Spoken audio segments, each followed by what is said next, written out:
Ayat ini menjelaskan bahawasanya malaikat adalah makhluk rohani, makhluk alam ghaib. Mereka dijadikan dulu daripada manusia. Manusia dijadikan kemudian daripada malaikat. Ada juga nas-nas yang menyatakan tentang sifat kejadian malaikat. Di antaranya ialah tentang malaikat Jibril alaihi salam.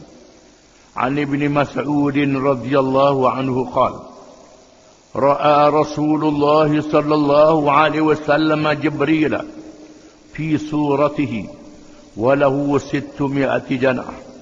Kullu janahin minhu sadda al-ufuq. Yasqutu min janahihi at-tahawil min ad-durar wal yawaqit. Rawahu Ahmad. Qala Ibn Katsir isnaduhu jayyid. Hadis ini hadis yang baik sandarannya.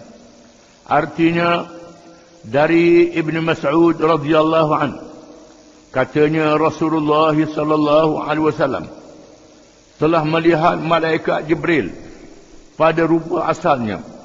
Baginya 600 sayap. Tiap-tiap satu sayapnya memenuhi mata memandang. Bertaburan bersayapnya berbagai-bagai warna permata-permata. Permata-mata, macam-macam permata. Hadis ini riwayat Imam Ahmad. Hadis ini menceritakan pada malam Isra' dan Mi'raj bahawa Rasulullah sallallahu alaihi wasallam ditunjukkan oleh malaikat Jibril dan diizin oleh Allah untuk melihat alam yang gaib. Malaikat Jibril mempunyai 600 sayap. Tiap-tiap satu sayapnya memenuhi ufuk langit keliling, tiap-tiap satu sayap besarnya, dan dilihat berguguran permata-permata turun daripada sayap-sayapnya. Ini keindahan kejadian Allah tentang malaikat Jibril. Sabda Rasulullah sallallahu alaihi wasallam, ra'aituhu munhabitan minas sama sadan izama khalqihi ma bainas samai wal ard. Rawahu Tirmizi. Artinya, aku telah melihat Jibril turun dari langit, di mana sifat kejadiannya yang besar itu memenuhi ruang di antara langit dan bumi. Nabi kata, aku pernah tengok malaikat Jibril turun daripada langit. Tiba-tiba aku lihat rupanya memenuhi ruang antara langit dan bumi. Penuh. Langit dan bumi penuh. Bukan macam nampak stokor macam matahari bulan, tidak. Memenuhi ufuk keliling. Besarnya ditunjukkan oleh malaikat Jibril dalam hadis yang berkait dengan menerima wahyu yang pertama. Firman Allah Ta'ala, innahu bila terima wahyu, Nabi keluar daripada Gua Hira, nak balik dalam keadaan gemetar, ketakutan. Tiba-tiba malaikat Jibril beri salam pada Nabi, wahai Muhammad, engkau Rasulullah. Lenggok tengok, nampak penuh langit. Pusing belakang ada juga, kiri ada juga. Tak boleh nak pergi ke mana. Mengelilinginya. Ditunjukkan rupanya yang sangat besar. Firman Allah Ta'ala, innahu laqawlu rasulin karim dhi quwwatin 'inda dhil 'arsy makin muta'in thumma amin.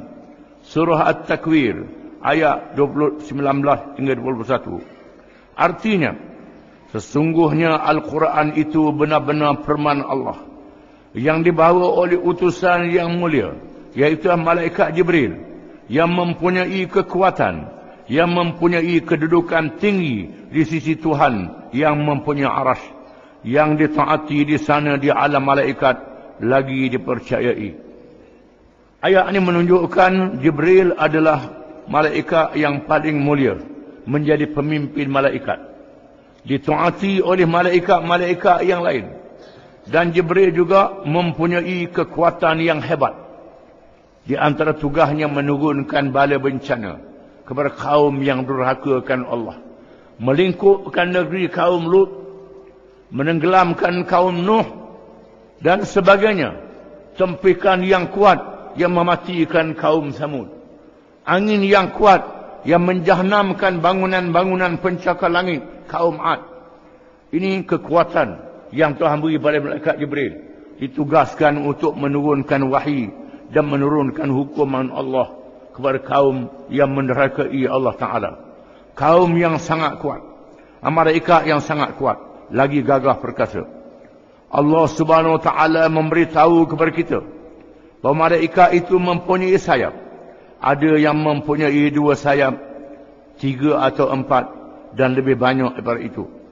Firman Allah Ta'ala, Alhamdulillahi fatiris samawati wal ard, ja'ilil malaikati rusulan uli ajnihatin mathna wa thulatha wa ruba' yazidu fil khalqi ma yasha' innallaha ala kulli syai'in qadir. Surah Fatir ayat 1. Artinya, segala puji bagi Allah, pencipta langit dan bumi, yang menjadikan malaikat sebagai utusan-utusan yang mempunyai sayap-sayap masing-masing. Ada 2, 3 dan 4. Allah menambah pada ciptaannya apa yang dikehendakinya. Sesungguhnya Allah Maha Kuasa atas segala sesuatu. Ayat ini menyatakan malaikat mempunyai sayap-sayap. Macam-macam. Ada yang 2 sayap, 3 sayap, 4 sayap dan lebih daripada itu. Jibril 600 sayap. Ini adalah kejadian malaikat yang diberitahu oleh Allah dalam Quran. Allah Subhanahu Wa Ta'ala mencipta mereka dengan rupa yang cantik. Seperti firman Allah Ta'ala menyatakan malaikat Jibril, Allamahu syadidul quwa, dhu mirratin fastawa. Suratul Najm ayat 5 hingga 6. Artinya, yang mengajarkannya oleh Jibril yang sangat kuat, yang mempunyai rupa yang cantik, lalu menampakkan diri dengan rupa yang asli. Tuhan Tuhan izin malaikat Jibril tunjuk rupa yang asli kepada Nabi SAW, rupa yang sangat cantik. Manusia juga membanding rupa yang cantik itu dengan malaikat dan rupa yang buruk itu dengan syaitan. Termasuk kalangan umat-umat zaman dulu. Bila tengok orang lawa, orang yang cantik, dia kata macam malaikat. Rupa yang buruk macam syaitan. Ini diketahui oleh umat-umat sejak zaman dulu lagi. Seperti firman Allah Ta'ala yang menceritakan tentang perempuan-perempuan yang melihat Nabi Yusuf alaihi salam. Falamma ra'aynahu akbarnahu wa qatta'na aydiyahunna wa qulna hasya lillahi ma hadha bashara in hadha illa malakun karim. Surah Yusuf ayat 31. Artinya, maka tatkala wanita-wanita itu melihatnya, mereka kagum kepada keelokan rupanya dan mereka terhiris tangan-tangan mereka dan berkata, Maha sempurna Allah ini bukanlah manusia. Sesungguhnya ini tidak lain hanyalah malaikat yang mulia. Malaikat yang mulia. Buang he tu salah aja. Yang mulia. Ayat ini mengisahkan tentang kecantikan Nabi Yusuf alaihi salam. Apabila mau angkat dia, nak menggoda dia, Allah Ta'ala pelihara Nabi Yusuf dan selamatkan Nabi Yusuf dengan pertolongan Allah Ta'ala. Kemudian tersebar berita di negeri Mesir di kalangan perempuan bercakap sama mereka bahawa isteri pembesar Mesir itu nak goda, nak angkat dia. Lalu dia nak ajar kepada perempuan-perempuan ini, jemput dalam satu majlis di rumah dia, kononnya nak masak, beri sayur, beri pizza. Lalu suruh Nabi Yusuf keluar. Bila Nabi Yusuf keluar, tak sedar hiri tangan. Hiri tangan. Lalu mereka berkata, ini bukan manusia, ini malaikat, malaikat yang mulia katanya. Menunjukkan bahawa malaikat ini rupa yang sangat cantik. Begitulah juga kisah Nabi Ibrahim AS dengan isteri dia Sarah, duduk di Palestin. Duduk di situ, Nabi Ibrahim terkenal dengan memuliakan tetamu. Tiba-tiba mari kumpulan beberapa orang pemuda yang sangat cantik rupanya. Lalu Ibrahim menyediakan makanan. Terus suruh isteri dia panggang. Dia sembelih anak lembu. Orang Arab ni dia sembelih anak lembu. Bukan orang Melayu sembelih lembu tua. Orang Melayu sembelih lembu tua, nak suruh daging banyak. Orang Arab dia sembelih anak lembu. Anak lembu yang berapa bulan tu disembelih oleh Nabi Ibrahim untuk menjamukan tetamunya, pemuda-pemuda yang kacak, yang lawa. Setelah masak, lembu tu dibawa keluar hidang. Lalu Ibrahim pun jemput. Bila huluk tangan tak sapa. Tak sapa. Tuhan tak izin malaikat-malaikat ini makan. Bila Ibrahim melihat, tangan malaikat ini tak boleh nak ambil makanan itu. Lalu Ibrahim memari takut. Takut Ibrahim. Ini makhluk apa ni? Lalu malaikat kata, kami adalah utusan Allah. Yang diutuskan untuk membinasakan kaum Nabi Lut. Allah Ta'ala utus. Ibrahim dalam keadaan bingung. Isteri dia Sarah tapar pipi dia, dan suka tengok kelaku Ibrahim ni. Dia suka pula bini dia. Lalu malaikat kata, engkau dikurniakan anak.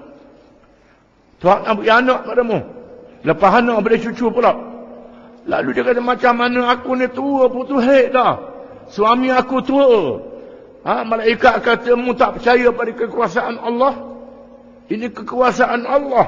Allah Ta'ala yang maha berkuasa. Maha berkuasa. Walaupun dah putus hek, dah tua, Tuhan nak beri anak, boleh anak juga.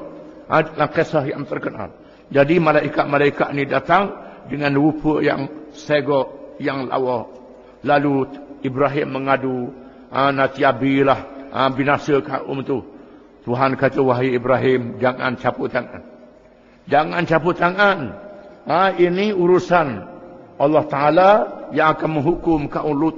Kerana Ibrahim ini seorang yang sangat lembut hatinya. Pergilah malaikat ni ke negeri kaum Lut, ke rumah Nabi Lut. Nabi Lut tengok orang muda-muda yang sangat lawa. Sudah bala dah, kata Nabi Lut. Kerana kaum Lut terkenal dengan kaum yang liwat. Kaum yang suka bersetubuh dengan orang lelaki yang muda-muda. Mai rupa lawa pula. Sudah dah habislah, Nabi Lut kata, sudah dah. Bini dia pun pergi rakyat ke pembesar-pembesar. Maka datanglah untuk menangkap pemuda-pemuda ini. Nabi Lut pujuk, jangan. Nak kahwin dengan anak aku pun tak apa. Mereka kata, aku tak ambuh ke anak mu perempuan. Kamu tahu dah, kami nak ke orang lelaki kan. Orang lelaki ni lawa pula. Lalu Nabi Lut mengeluh, aku tak boleh nak tolong, apa nak boleh buat, aku tak ada kekuatan. Lalu Jibril memberitahu, wahai Lut, kami adalah utusan Allah. Engkau tidak boleh sampai. Mereka tak sabar padamu, wahai Lut. Mu tak boleh sabar. Bersedia, wahai Lut, bawa anak-anak perempuanmu berunduk. Tinggalkan isterimu. Allah Ta'ala akan turunkan bencana pada waktu subuh. Subuh sudah hampir. Subuh sudah dekat. Keluar sekarang. Jangan berpaling seorang pun. Lalu Lut berundur. Bila kaum ni datang nak ceroboh, cukup dengan sayap malaikat Jibril saja, buta mata mereka. Dalam kisah yang terkenal, baru mereka tahu ini adalah malaikat-malaikat Allah. Kisah yang disebut dalam Quran yang wajib kita beriman kepadanya. Menunjukkan malaikat adalah rupa-rupa yang cantik, yang lawa.